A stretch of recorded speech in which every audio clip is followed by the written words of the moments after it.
every year at Punch, we're sort of forced to answer or ponder this question for our audience, which is, what should you be drinking this holiday season? And over the years, there's been some things that sort of pop up again and again, and for good reason. Things like batching your martini or your Manhattan ahead of time, sticking it in the freezer so it's just boom, ready to go, or winterizing summer classics like a daiquiri with a spiced syrup or an aged rum. But I want to ask each of you, what's one thing that you're definitely going to be serving this year at the holidays, and why? Grant, do you want to kick it off? Yeah. I always serve champagne during the holidays, whether it's Thanksgiving or some of the holidays in December. I think in general, we all tend to drink just a lot of volume during the holidays. Sure. So you gotta keep it a little bit safer than if I were to serve Negronis with my family. Things might get a little bit darker than we want. So, but champagne, it's refreshing and goes with a whole bunch of food, and crowd pleasing. Not eating or you're just hanging out. It's kind of my go-to. So. I like that. Brad, how about you? I have a cocktail in one of my books, Amaro, called the Cranberry Beret, after Grant's, of course. But you can easily make it into a punch, and it's great for Thanksgiving right up through New Year's even. And it has apple brandy, Laird's apple brandy, Amaro Chiaro, which is a nice orange notes to it, Aperol for a little more bright citrus, with apples and cranberries in it. And it's just really nice, poured over some rocks glasses, but put in a big bowl with the fruit floating in it, and a big chunk of ice. And it's a way where you can just be hands off and let people enjoy them. It sounds so autumnal. Yeah. It's red, so it brings you right into the winter holidays. Absolutely. Aldo, how about you? Well, I met with Grant 2 nights ago, and we clearly did not talk about that question. I would have said also champagne, more so grower champagnes, but since he said this already, because you cannot drink champagne only, a little red one is good for the soul. I would drink Beaujolais, still really good, especially with the holidays. It's moderate in alcohol. I think what's also super interesting, if you drink Pinots, especially from the West Coast, there's some really interesting examples. And I think even the Tuscany is coming really back into some really interesting wines. Brad, since you mentioned Amaro, I wanted to ask you, what are some ways that you can bring Amaro to the holiday table? Say I was gifted a bottle, or I brought a bottle, but I don't actually know what to do with it. Yes. Yeah. Well, I think so.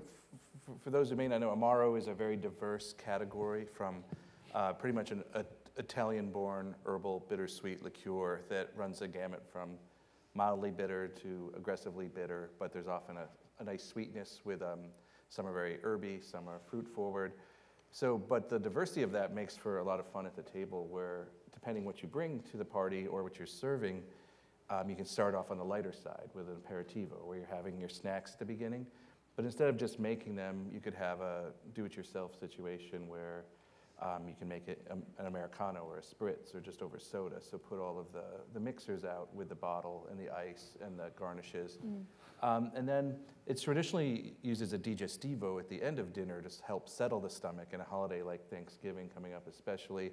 It's a good point to that kind of Christmas spice profiles of a lot of those fit in nicely with the sweets you might be serving.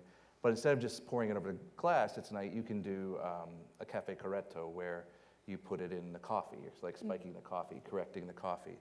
You can have an Amaro caldo where it's just serving it with hot water and a lemon peel. It's my personal favorite. Yeah, or I like to do flights. The flights are kind of keep people lingering at the table, and nothing fancy or formal. Just use tumblers or rocks glasses and do a progression of styles from lightly bitter to aggressively bitter, or 3 of the same category, and just keeps the conversation going for sure.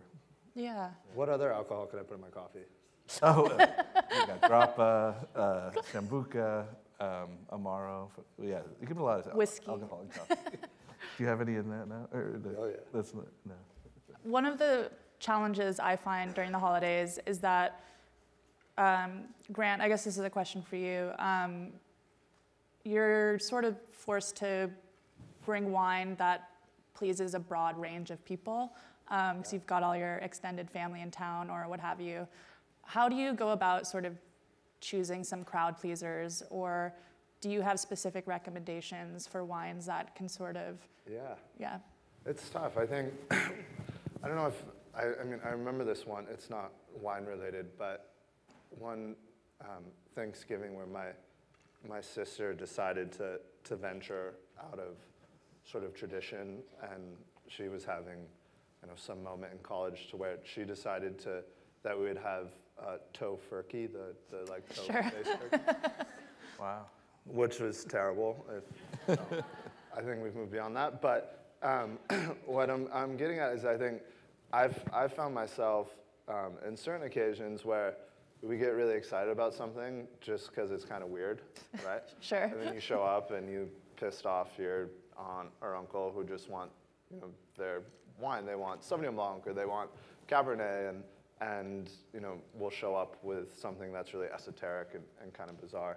So did everybody? I hope you guys had some of the wines tonight. They're delicious. But I think for me is trying to stick with like classic flavors, right?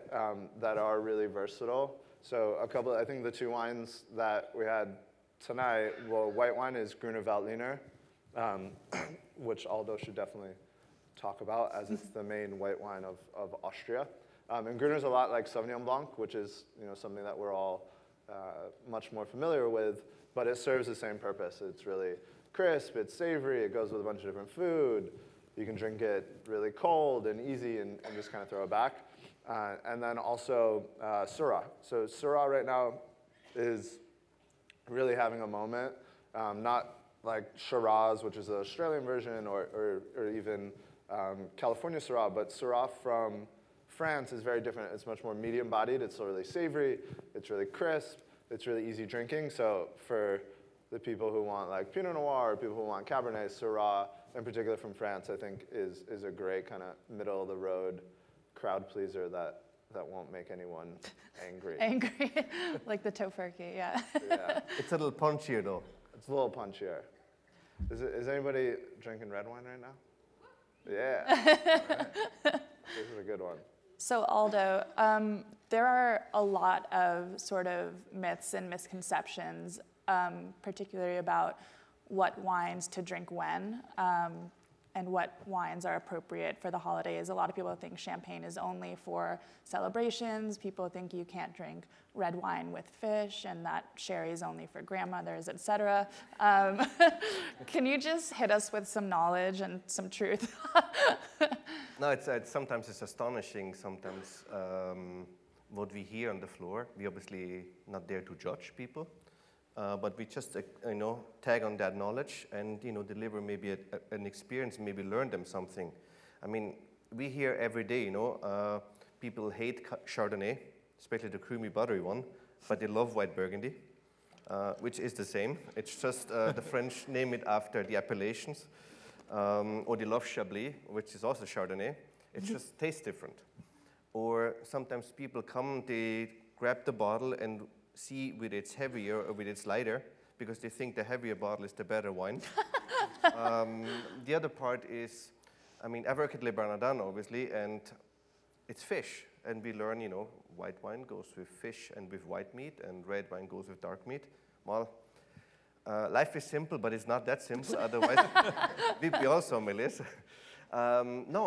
First of all, I learned one thing in my primary school here in the United States, right? Elementary school. Elementary school. I'm from Europe. So that's why I had Christy Mulke to make this book sound English without any algorithms. We asked right away as students back in the day whether cheating is allowed. The professor, and he said, absolutely it is allowed. The only thing what is not allowed is being caught. So what comes that back into this rule? Of course, it's easier with white wine on fish, but it's really crucial how is the fish prepared. Is it seared? Is it grilled? Is it poached? If it's grilled or if it's roasted, I have definitely access on red wine. because the flavors are stronger. On poached one, I stay more on white wine. Also, what type of fish is it? Salmon goes great with Pinot Noir or with medium-bodied reds. Now, we have a Dover sole, you'd probably be better on a white wine. There's no question about it. So, also, if you go to Italy and they serve you a chicken breast with a tomato sauce, a red one is just epic. And the white one is lost on you. And there are all these rules and these myths, but I like to break them a little bit. Of course, your playground gets a little bit more narrow. But, you know, we live in New York. We're New Yorkers. We love challenges. Okay, let's say you want to get out of the house this holiday season. Which is rare. Yeah. Yeah.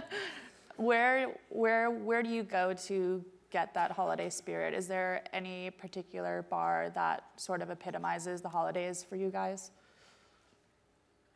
Anyone?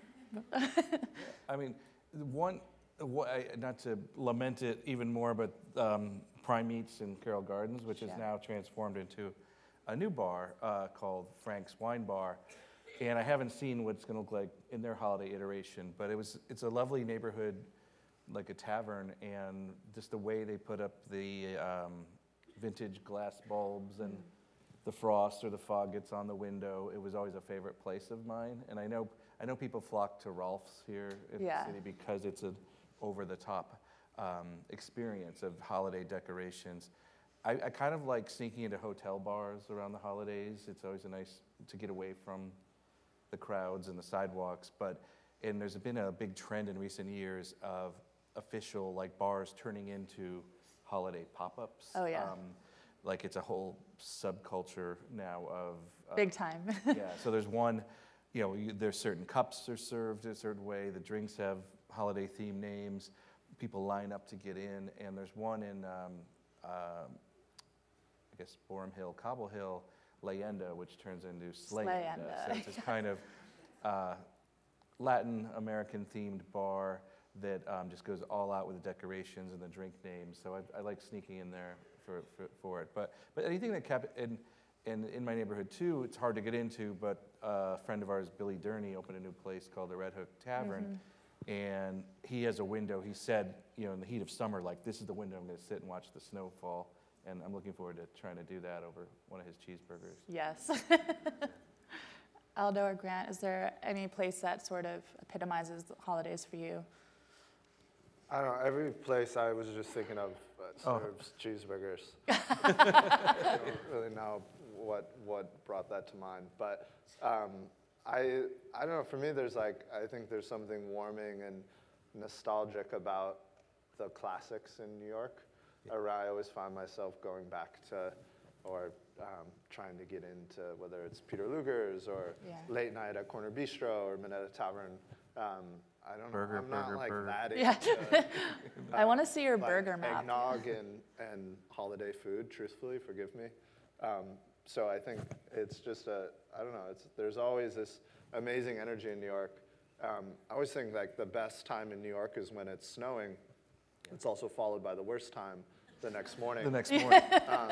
But everybody slows down, and it gets really quiet, and there's a sort of peace in the city. And I don't know, for me, that's a good reason to go to some of the old haunts in my neighborhood.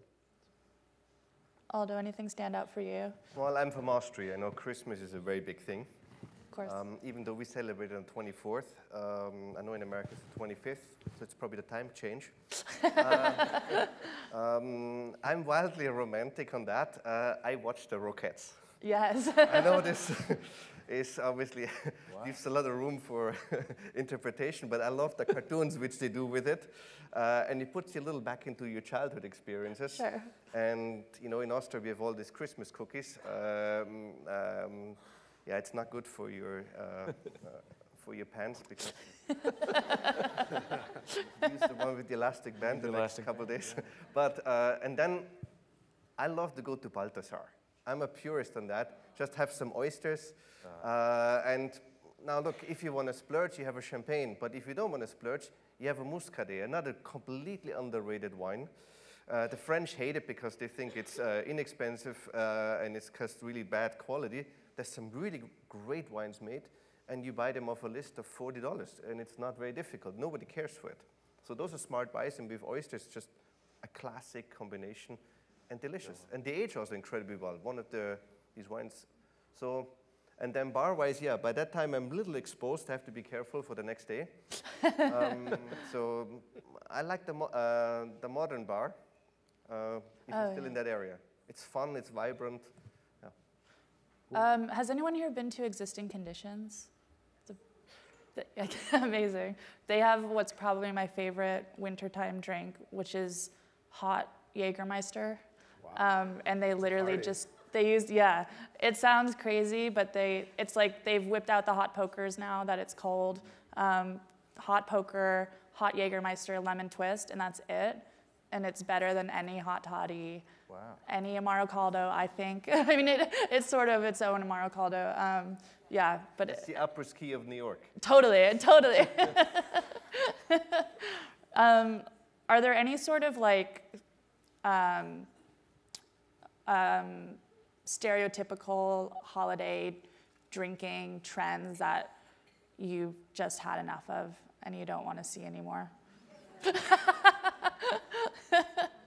I mean, I love eggnog and I love a good flip, but I also think that there's more to holiday drinking than just creamy and rich. And I think I've seen a lot of people sort of starting to explore that. I saw a really cool Aperol milk punch, which doesn't sound like it should work. Clarified it, though, so it does work. And I'm sort of excited to like see more people branch out from the kind of like creamy, rich drink equals holiday drinking box. Yeah, I think less than the actual specific spirits, but you know, a holiday, you have to treat it like day drinking, where you really have to pace yourself. Yeah. I just have memories of older relatives getting sloppy fast, and so you can't, you know, serve martinis and have at the beginning and expect things to go well. So, because I remember you said the cream, like every year my grandmother had a glass of Bailey's Irish cream over on the rocks, and she'd fall right asleep, but that was like candy at the end for everyone, the rich creamy drinks. So I always associate those, but I think whether you're cooking or hosting or having people over, you know, I take a little bit more of an Italian approach of the lighter things at the beginning, and then definitely move into wine for dinner. But I think with spirits, you really have to be careful about pacing yourself over a long day. You can have fun, of course, but it can be, you know, that's the cliche of everyone falling asleep afterwards from the rich food and the spirit. So just keeping an eye on the balance of what you're serving, whether it's a lighter punch or an aperitivo, and then maybe something more spirituous at the end for at the end of the meal with I would say wine. Defer to these gentlemen, of course, but wine during the meal. Yeah. Grant, Aldo, how do you feel like wine tastes have changed in general in terms of what people are seeking, or maybe what you're pushing around this time of year? I think right now is, you know, I can only speak for the amount of time that I have been in New York, but for me, it's really is the most exciting time to drink wine right now because of the access that we all have. It's really pretty incredible that, you know, so far away you can get wines from these weird and remote places. And thankfully, a lot of those wines have just gotten better because people will spend the money in cities like New York to support them. So I think more than anything, we had like, has everybody heard of natural wine? Sort of, yeah.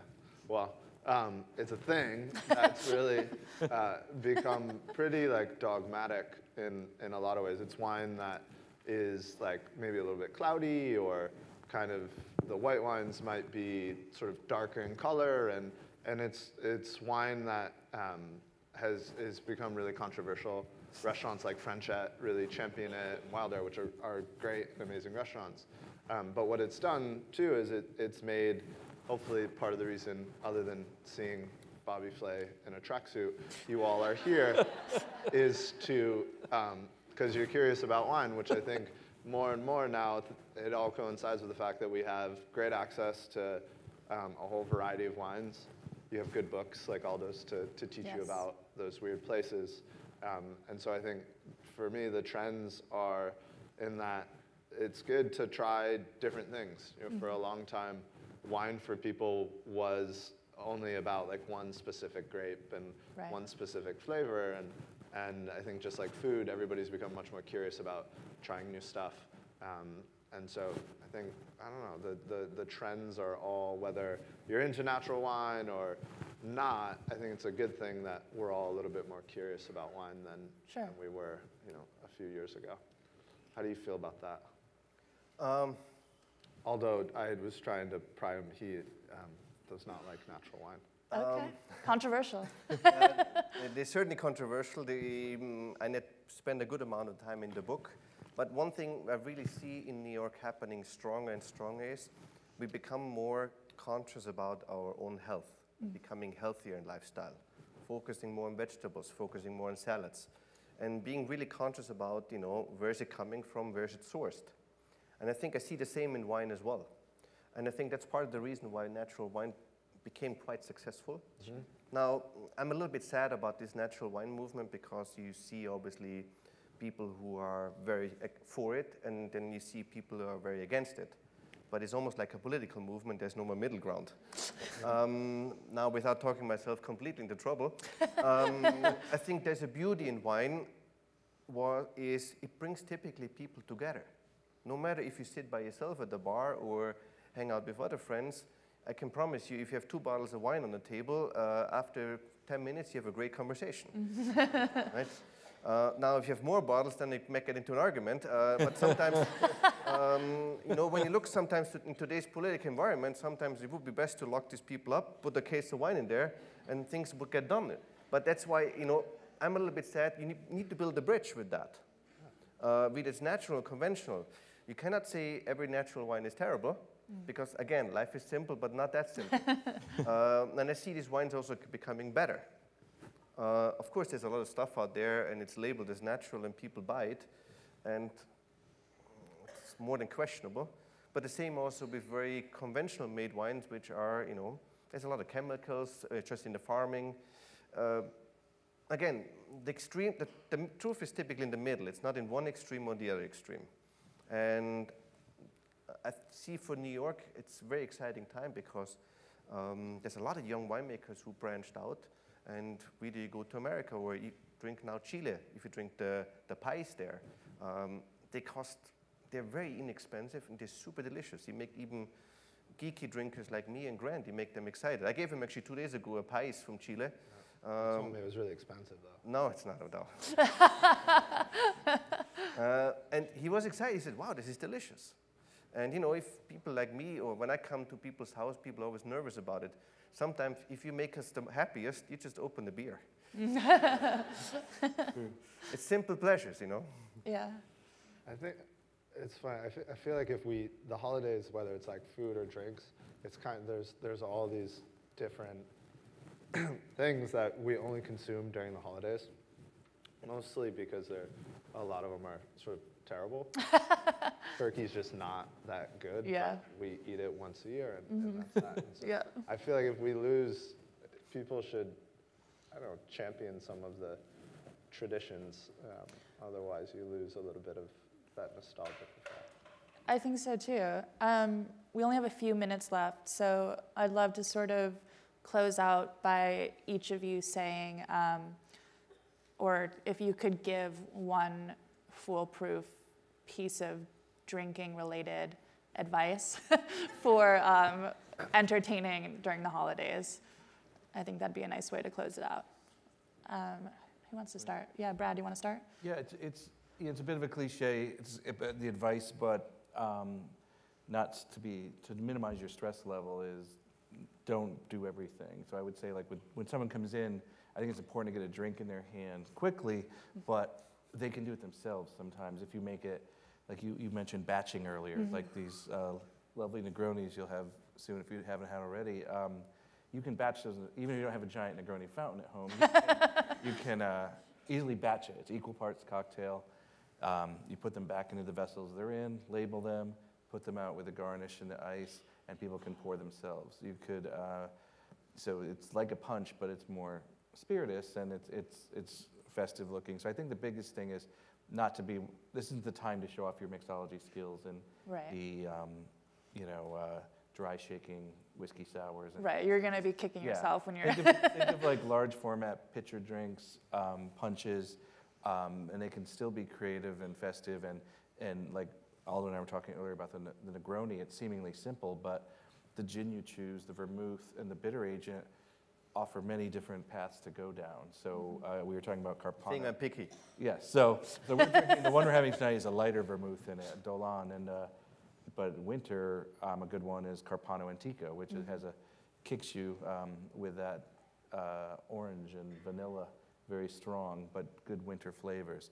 So I think it's a seemingly simple way, but just have it set up. You can have little cards or whatever, add 2 of this and 1 of that. But I think having something you can pour from a pitcher or a pre-batched bottle, it takes a little off you, and people aren't just gathering around you. They're doing their own thing. Yeah. So it's common advice, but I don't think enough people practice that. So That's a good one. advise that. Aldo or Grant, do you want to? I stole your answer last time, so you should go first. Aldo. One thing, I'm always a little selfish in a sense. I always look out and I'm curious to research and to learn. That's something which never was lost on me.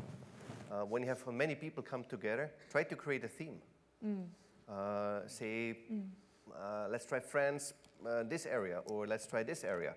And you try or ask for certain vintages. So you can taste 10 bottles, because at home, if you're by yourself, you cannot open 10 bottles. I mean, you can, but I've done that in the past when I trained, just to see, so you get a perfect perspective. Another thing I advise you to do a lot, especially when you're entertained and when you drink a lot, drink water. If you drink the ratio 2 to 1, really it's easier to digest the alcohol. And you feel no one can afford anymore to have a funny head the next day because we have to work. So if you be really disciplined and have at least 2 glasses of water with 1 glass of wine, you're fine. You digest this much easier. With alcohol, it's probably more important. Yeah. I mean, 1 for 1, you should have. 5 to 1 is what my personal trainer says. But I mean, that becomes crucially important there. But you can create themes very, very easily. And everybody, whether they're wine drinkers or not, it's very simple for them just to go in the store and ask for that. So, or you buy it for yourself and everyone chips in. And well, it also takes the stress off if you sort of give a directive. Totally. Yeah. So this can be also fun and very entertaining and playful. And again, I'm always a fan of simple ideas because they're typically the best ideas. And keep people excited. Grant, how about you? I think whenever I'm like at an event or somewhere where maybe, we're, I think, deservedly picky wine drinkers. So if the wine's really bad, I always revert to just cheap beer. And so for me, like at any occasion, you should always have some cheap, crisp, light beer, especially if you're like maybe not that confident that one of Brad's cocktails is going to work out. Burn. Everyone will Recipes are always foolproof. be able to at least have something. Yeah. Yeah, no one's going to say no to a high life. No, high life's a good choice. So my mom's having a holiday party tomorrow night in our house in upstate New York, and I've, for whatever reason, I've inherited the role of like cooking, and it's really, I understand why I get invited back now. But I told her to just buy Modelo's. So that's actual advice that I gave to my mother, which. But you can put them in a champagne bucket and Yeah, make you them make look it, wonderful. And there's like a little cool factor to it. The mom drinking Modelo. Something for everyone, yeah. It's also a palate cleanser. Exactly. That's True. what we wine people do, but typically when we go home, we drank and tasted wine all day long. Our palate is fatigued for that. So we have a crisp, fresh beer. I know it's hard to believe, but that's the truth. I'm the same way with cocktails, yeah. Yeah. Most end of the night I want a beer. High life, yeah. Champagne of beers. Not sponsored. Not sponsored. Not sponsored. I think that's it, yeah. Is that it? I think so. You guys can go have a drink. Thank you. Thank you. Thank you. Thank you, Claire.